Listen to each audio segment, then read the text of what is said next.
Welcome to Efp-Tv, a show just for Montgomery College students.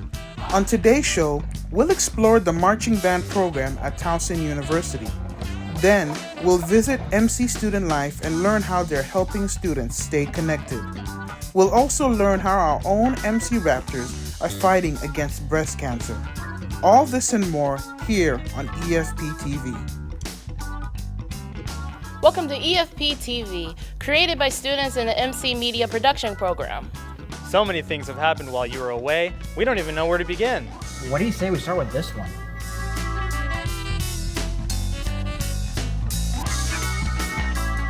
Hello everyone. Today you're joining me from a very special place, Montgomery College's Mctv control room. Anytime you've watched a broadcast from a television studio, be it the news, a sports event, or a soundstage, you've witnessed the magic that comes from a room like this. And even though the incredible equipment behind me is one of MC's most prized assets, it's just one of the locations available to our media production students. Just an hour away from here lies what may be the most prestigious arts education on the East Coast, Towson University's Electronic Media and Film program. We don't know how this team is going to look. We don't know how San Francisco is going to look. Ed Clark, an alumni of Towson's EMF program, now works as the broadcast operations manager for the Detroit Lions. And he just so happens to have transferred there after finishing his degree here at MC. And my main responsibilities are the control room that you see behind me. I'm also responsible for the video boards. I'm responsible for the overall audio system, the various connections that exist inside of the building.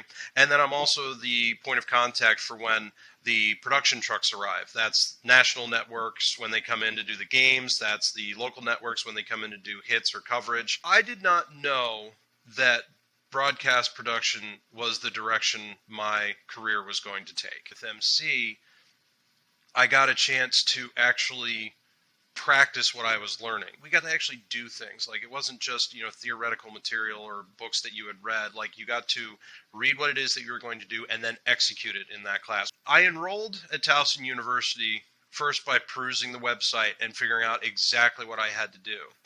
You will not find a better class of professors and overall opportunity than what's available at Towson. If you think you're good now and think you're being challenged now, you will get pushed to that next level. In the case of music engineering in particular, I reached out to a classmate of mine who also attended Towson, but who graduated from the EMF program with a specialization in audio production.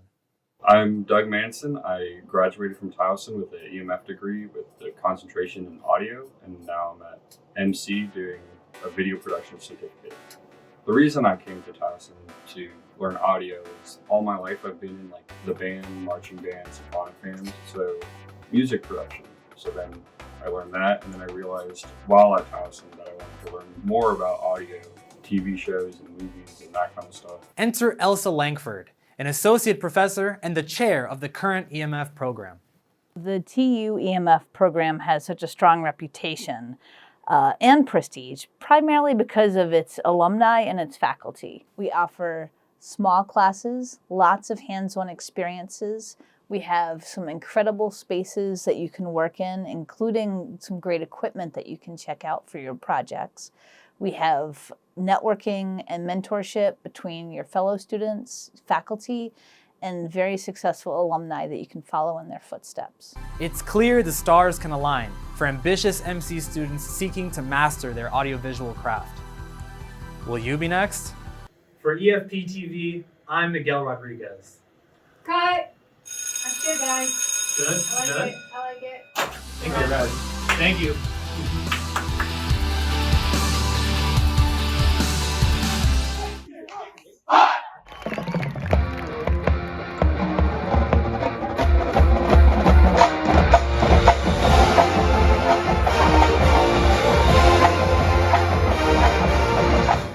Towson University's marching band is a great place for incoming transfer students to be immediately immersed in their new college experience.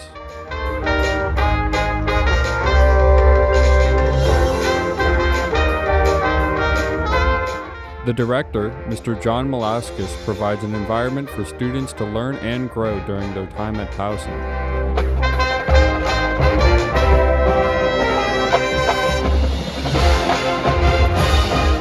I really think that marching band gives college students structure. It gives them a support system. It gives them a release from their classwork, something to look forward to and enjoy. And because of all that, it creates success in the classroom. The band proudly has members from almost every major offered at Towson, making it perfect for anyone who loves music but doesn't want a degree in it. For information on how to join, visit towsonbands.com and fill out the audition forms under the Future Members tab. We do look for, a certain degree of proficiency and an ability to march, move your feet in time to music. We do emphasize a lot of, the desire along with the ability level. Whether you go to Towson or not, joining the marching band or any other on-campus group is a great way for transfer students to get involved at their new school and find a community where they belong.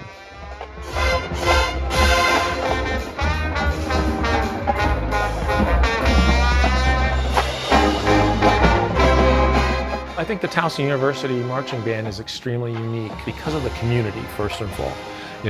We're known as a quality performing ensemble, but a lot of people don't know that behind the scenes that performing ensemble is a result of a very close and hardworking community of people that are very supportive. I think that community is what makes the experience for each individual member.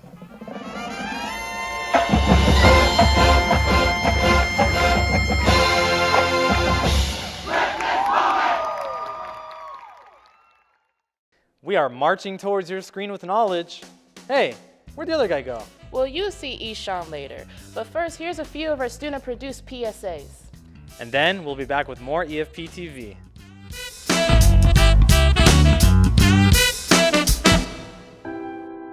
Every morning, you wake up. And the cycle continues. The people are perpetually tired and overworked. For many people, most of their paycheck go towards paying bills. No money is ever saved for vacationing, that is if employers even allow it. If you had an accident today, would you go into crippling debt for medical costs? A change starts with solidarity with your fellow workers.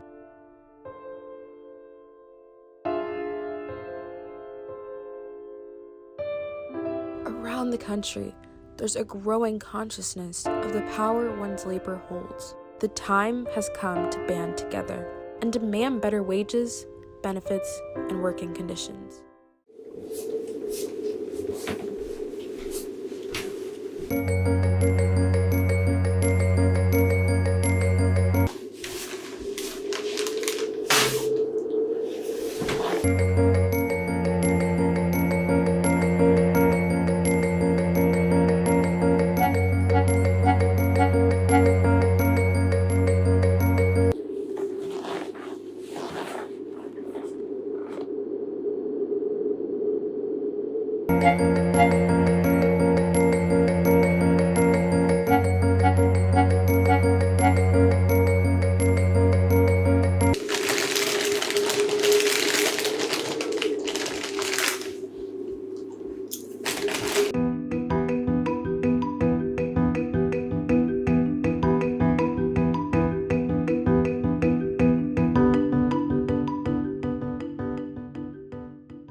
Black people should have the same opportunity to feel confident that they can wear their hair any way they please.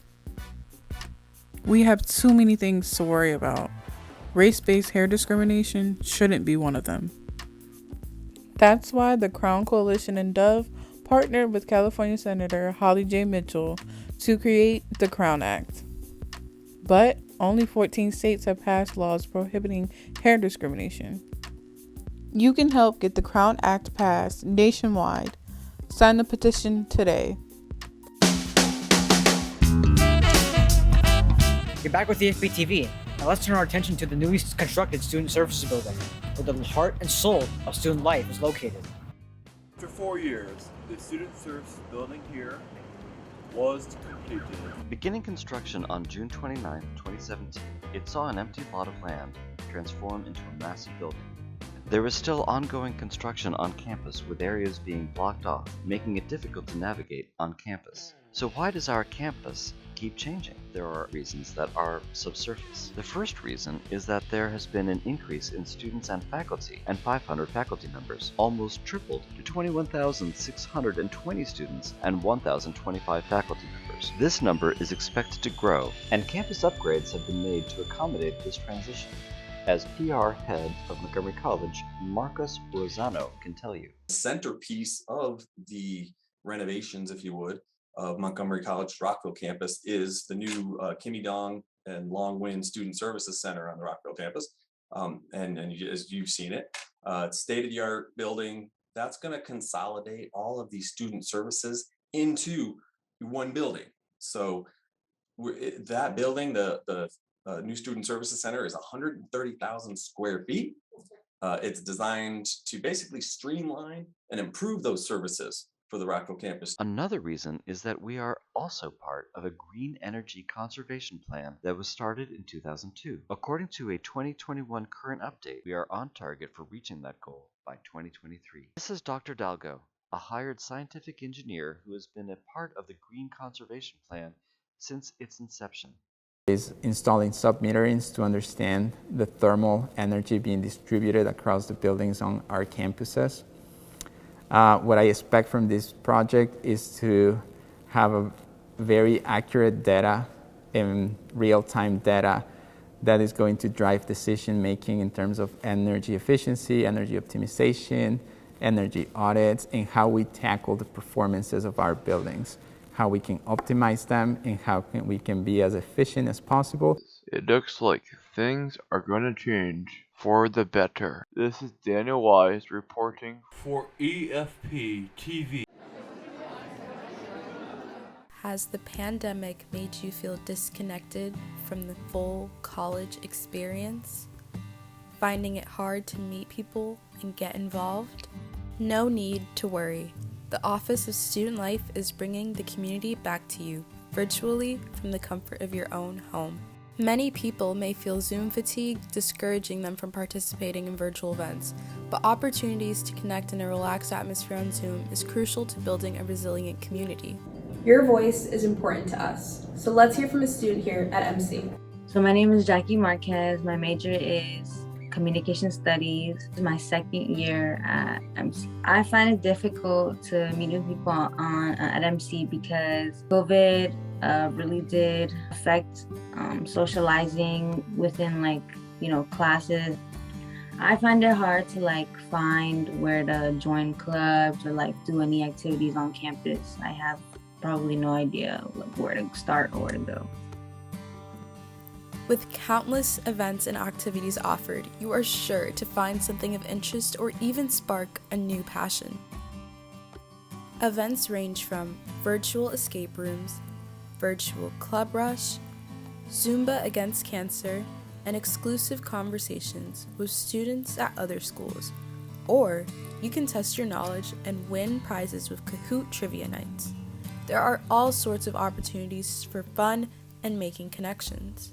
MC Student Life is working diligently behind the scenes to schedule these activities. They want nothing more than mass student participation and excitement. We definitely had to pivot, so we had to become creative and we had to become innovative and find ways, how can we take our in-person programming and activities and bring it to the virtual world, and how does that work? So you could be very smart, you can have a 4.0, but do you have any time management skills? Can you communicate? What are your social skills? It's your college experience.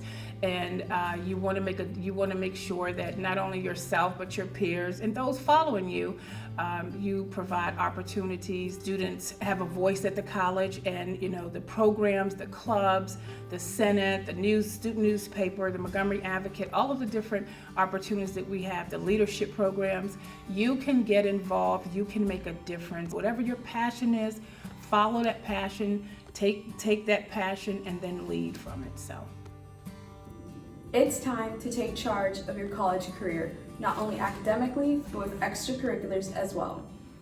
Follow the Office of Student Life on Instagram, Twitter, and Facebook, and sign up for the texting service to never miss a deadline for event registration.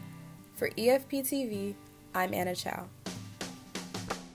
We've learned about opportunities to create experiences here on campus, but if your goal is to go beyond just our local community, the MC Study Abroad program is probably the right option for you. Have you ever considered traveling and seeing the world? What places have you wanted to visit?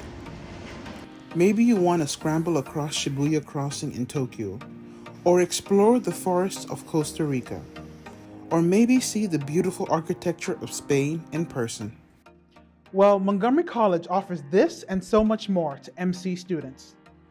Through Study Abroad, MC students can live and study in another country while they work toward their degree or certificate.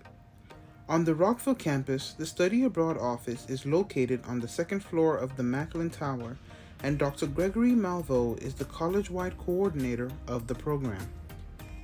Dr. Malveaux has been a coordinator of study abroad in higher education for nearly 2 decades and has led many student, faculty, and community-based programs to various continents.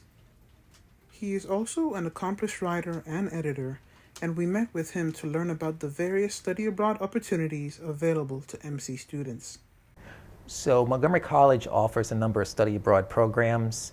We do traditional study abroad, so that's long-term study abroad where it's for a semester or for a year. Also, we do short-term traditional study abroad where it's about a week, maybe 2 weeks in length. In addition to study abroad, Montgomery College also offers students international internships, both in person and virtually. Through programs such as CIEE, the Consortium of International Education Exchange, and IAU, the Institute of American Universities, MC students have access to a multitude of study abroad and internship opportunities from all over the world. Studying and interning abroad benefits students both personally and professionally, not just at MC, but in their lives and careers afterwards. With study abroad and also with virtual internships, according to the University of California, a student who engages in those when they graduate, they tend to be put in higher positions in terms of their job. So being in a higher position, you might be also compensated more.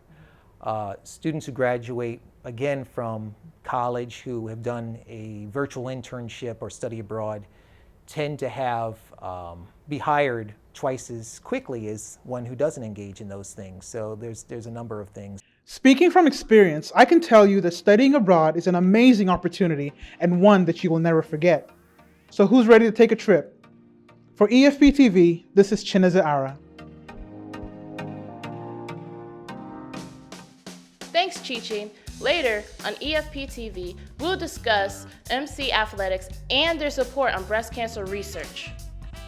But wait, before we get to that, time for some more PSAs.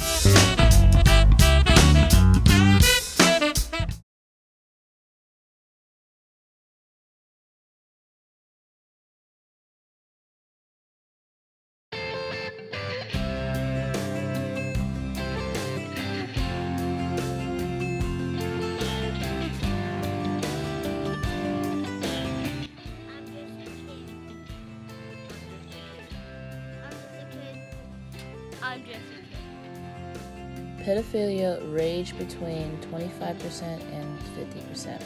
A majority of sex offenders prey on children ages 6 to 17. Rough estimates put the rate of pedophilic attraction at 1 to 4% in both men and women.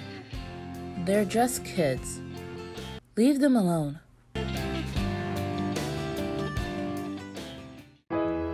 Adoption is a great way to give a rescue dog a nice, loving home.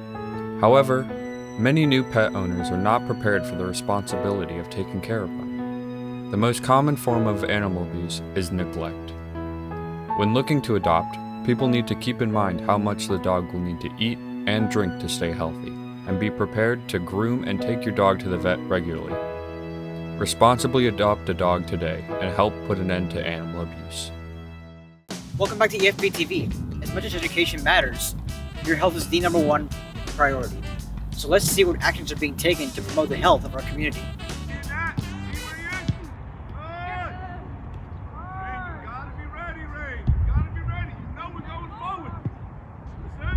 Breast Cancer Awareness Month is a time where we all get together and help and honor those in their fight against breast cancer.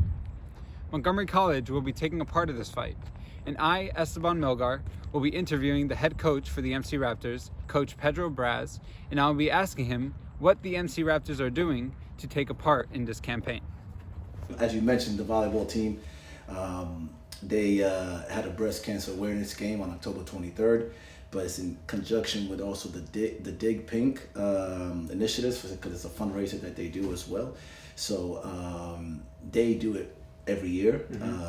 Not only the volleyball team is very, very involved with the event, and they try to do as much as possible, but also like the women's soccer team also wore pink in one of the games to kind of put the awareness out there that we want to kind of expose to folks that we here, we support it. We definitely want folks to be aware of it. What inspired the MC Raptors to go through with this and take action on raising awareness for stuff like this? Sure. I mean, we're all human beings at the end of the day, right? So we have family members, we have friends that kind of go through these situations.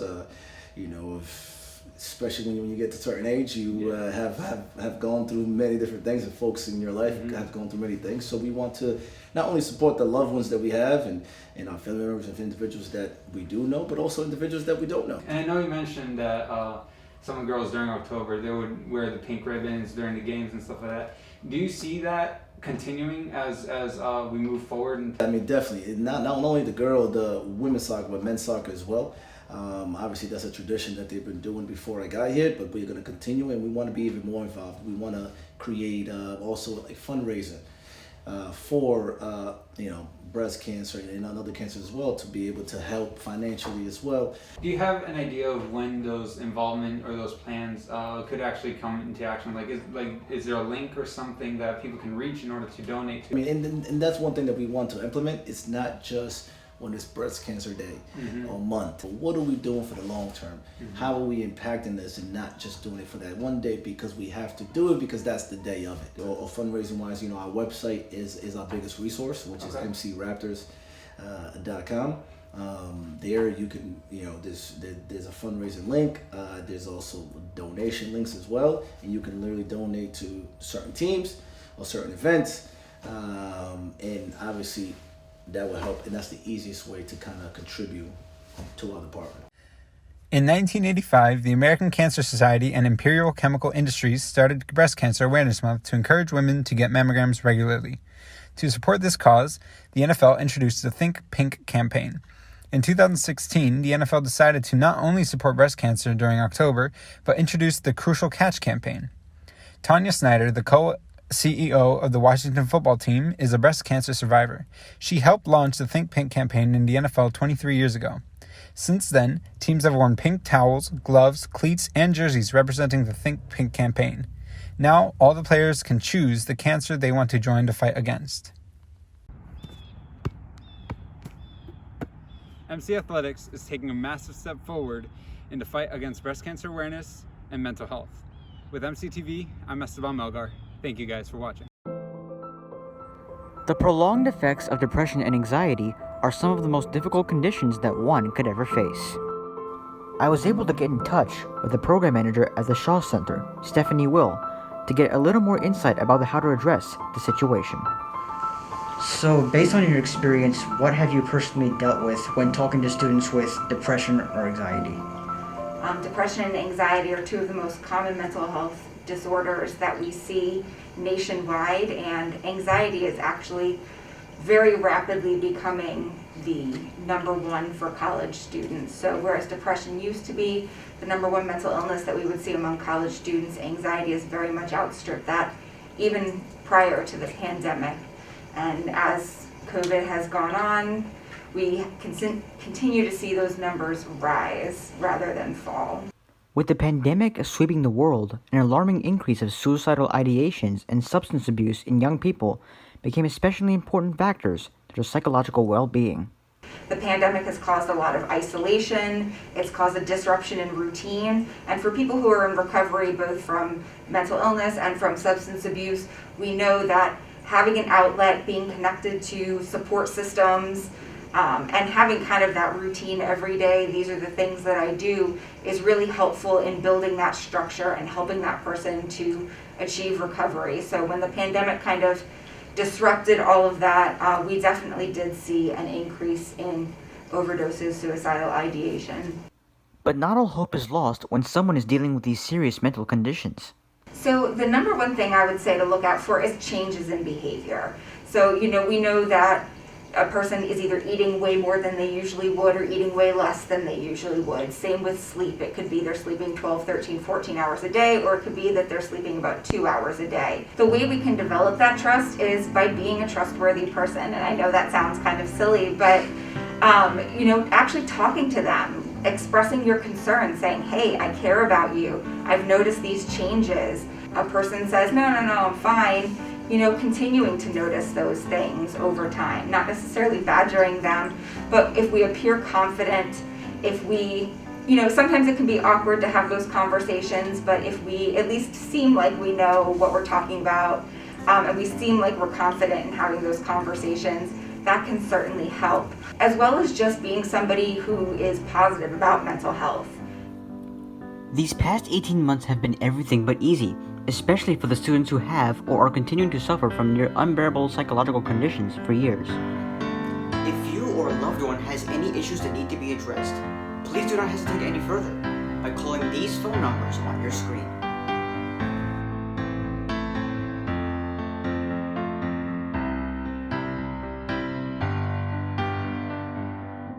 Coming up after the break, you'll find out about how you can help stop hair discrimination, which will hit home with many of our students.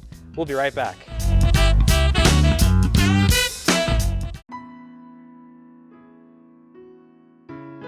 Water is a precious resource that should be protected.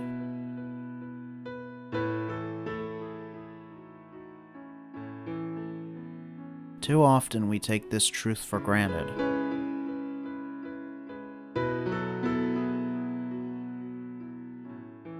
We frequently harm the environment without realizing it.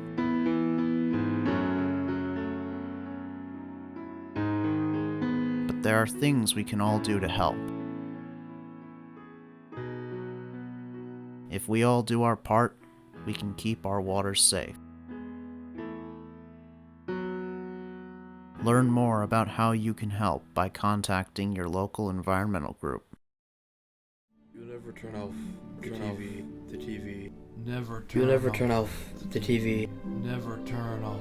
Never turn off the TV. You'll never put down the remote.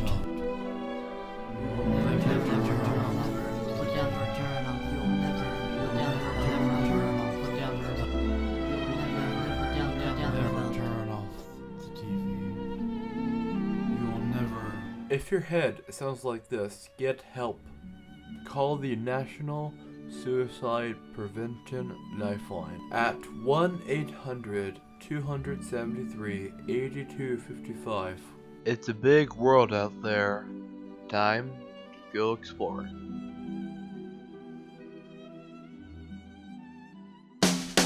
We are back on Efp-Tv. In our next segment, we will take a look at the Crown Act and its impact on Black students.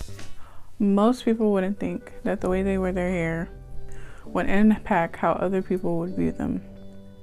Sadly, that's not the case for Black people in America. The choice was taken from us, and it's become such an ongoing issue that the Crown Coalition and Dove came up with the idea of a law that prohibits hair discrimination within the workplace and schools.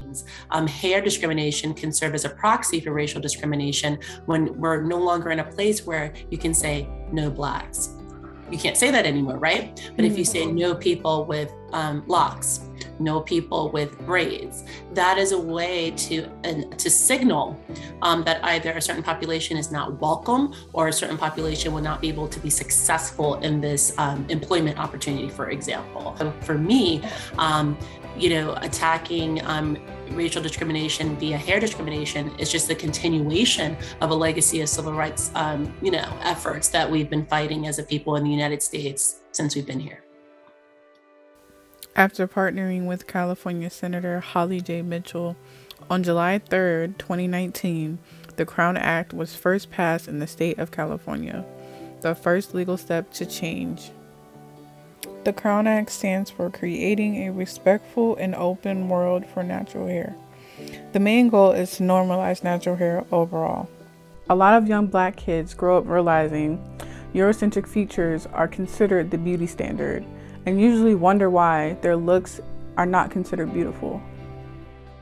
Quote unquote norm has been, well, make sure your hair is straight and swinging and bouncing and so girls that, wear braids or don't have resources to go get their hair done, may spend a lot of money getting wigs or weaves when it's damaging to their hair long term. I think that having a Crown Act helps people to say, you know what, I can rock whatever style I want to. I think that some of my friends who are not Black had never considered the great efforts Black people go to prevent themselves, the ways we contort ourselves just to give ourselves a chance.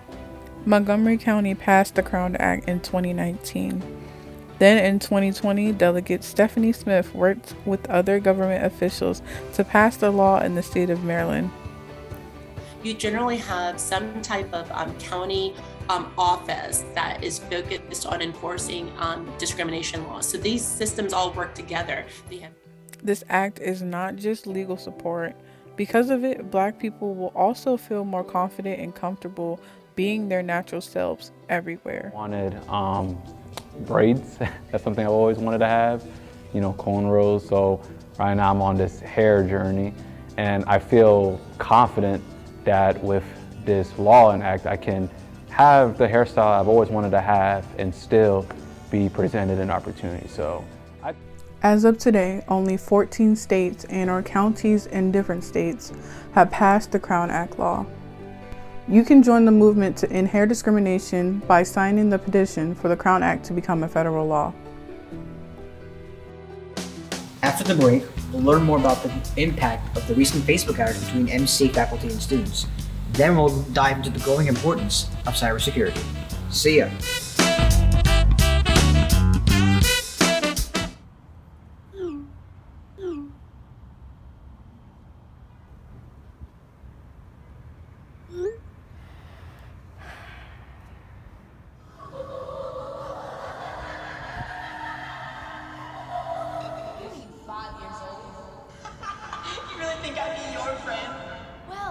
Now we all know why you don't have any friends, loser.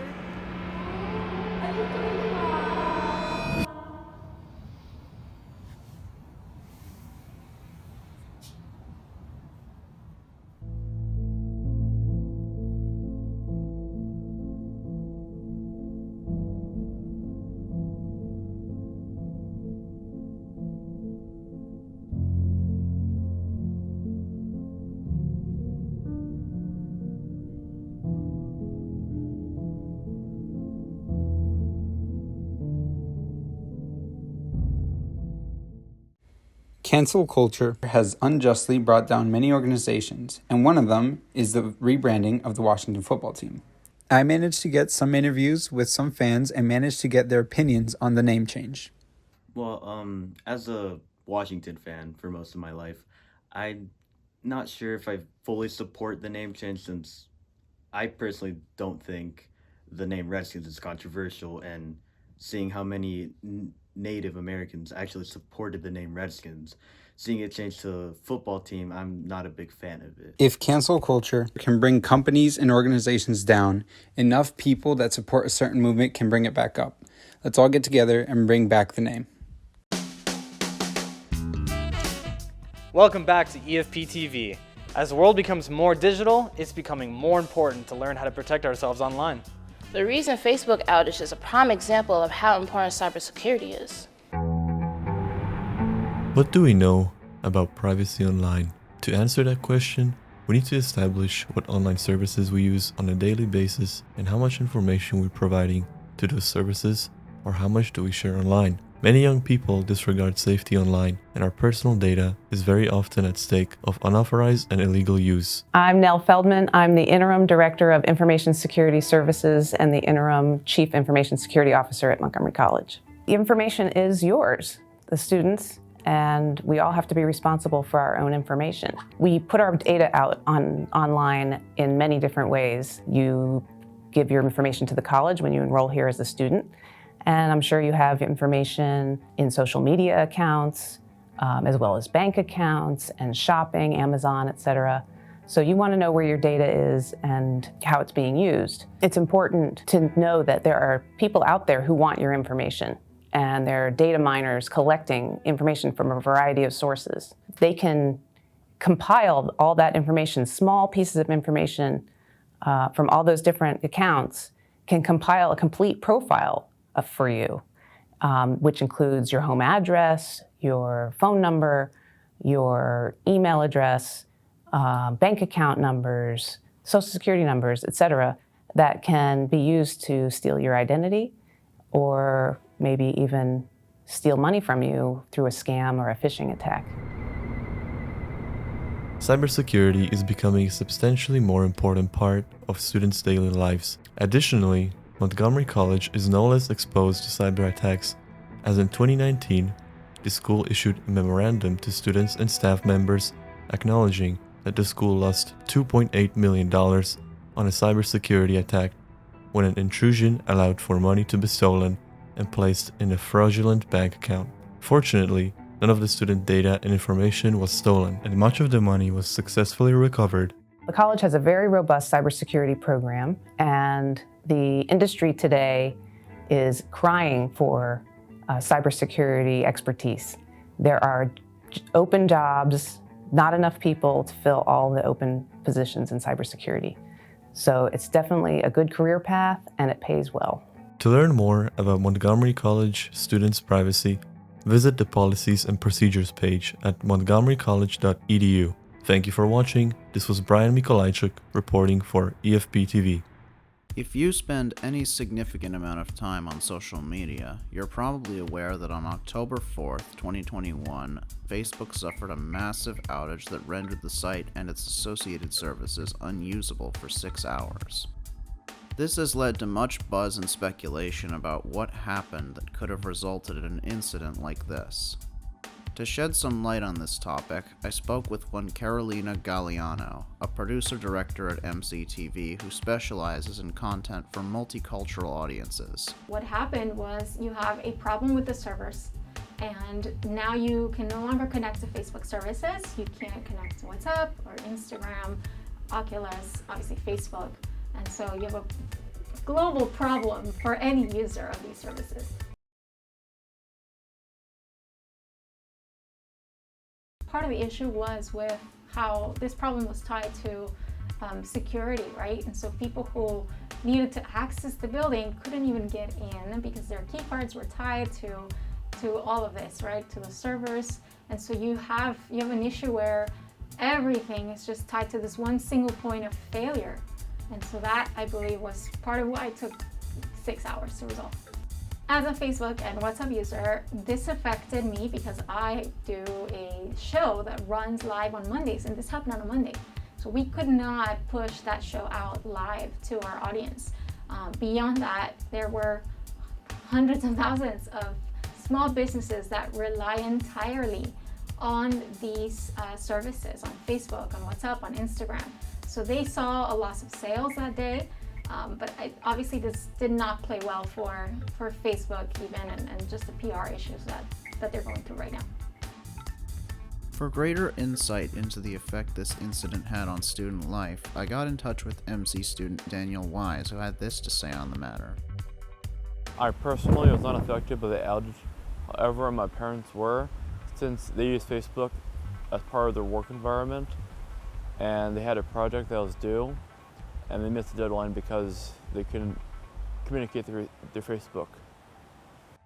These accounts tell us how interruptions in apps like Facebook don't just affect our social lives, but our livelihoods. For EFP-TV, I'm James Bullitt. Wow, I definitely need to double check and secure all my devices. That's right. You can never be too safe. Well, I hope you enjoyed seeing all the different parts of our MC community. I'm Miguel Rodriguez. And I'm Ishan Joshi. And I'm Towson. Thank you for joining us on EFP-TV. Stay safe, and we'll see you next time.